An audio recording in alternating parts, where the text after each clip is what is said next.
Hi, I'm Mark Seymour, manager of the North Star Income Fund, and this will be a brief overview of the performance during the first quarter of 2021. The fund delivered subdued returns over the quarter, marginally underperforming peers and our benchmark. We delivered a return of 54 basis points versus a peer average of 97 basis points and the benchmark return of 94 basis points. Where we did enjoy positive gains was from our exposure to inflation-linked bonds. Those contributed 1.27% to returns, and global currency exposure adding 23 basis points. Inflation-linked bonds have done very well, and that's largely as a function of rising inflation expectations and favorable valuations. And then largely as a function of rising fuel prices and food prices off a low base. Foreign currency exposure did nicely for us during the first quarter, and as we know, since the COVID crisis, the rand has been strengthening meaningfully, and we got to a point which we're very close to fair value based on our valuation models, and that increased exposure contributed nicely to returns during the first quarter. Exposure to fixed bonds during the quarter detracted 45 basis points, and that was largely as a function of the rising inflation expectations out of the US. We had some positives that came out of the budget, and that was robust revenue collection, the government's willingness to cut expenditure, and also to steer away from raising taxes. This has resulted in reduced debt issuance, which is supportive of fixed bonds. And then the projected debt profile is expected to stabilize over the next couple of years below 90%. So those are some of the positives that were supportive of fixed bonds.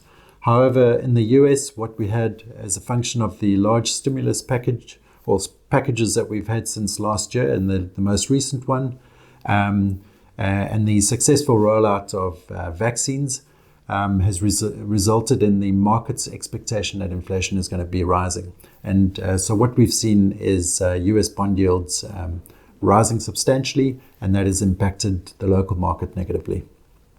Okay, so with inflation-linked bonds having performed very well, we have reduced exposure to inflation-linked bonds, specifically mid to longer dated bonds. However, we still retained a meaningful exposure.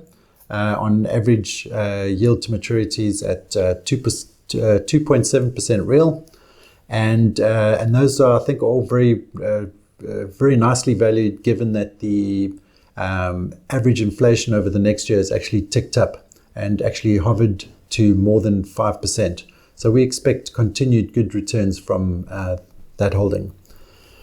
Fixed bonds are pricing in, I think, a very bearish case scenario currently. And probably incorporating inflation closer to 6%, and in conjunction with a potential credit downgrade in the years ahead. We think this is overly pessimistic and see actually very good value in bonds, specifically in the 10 to 15 year region. So what we've done with the proceeds of the selling out of some of our inflation-linked bonds is we've moved those into fixed bonds. So currently, the average yield to maturity on our fixed bonds is 8.1%, and with the years to maturity just over or just under 6 years.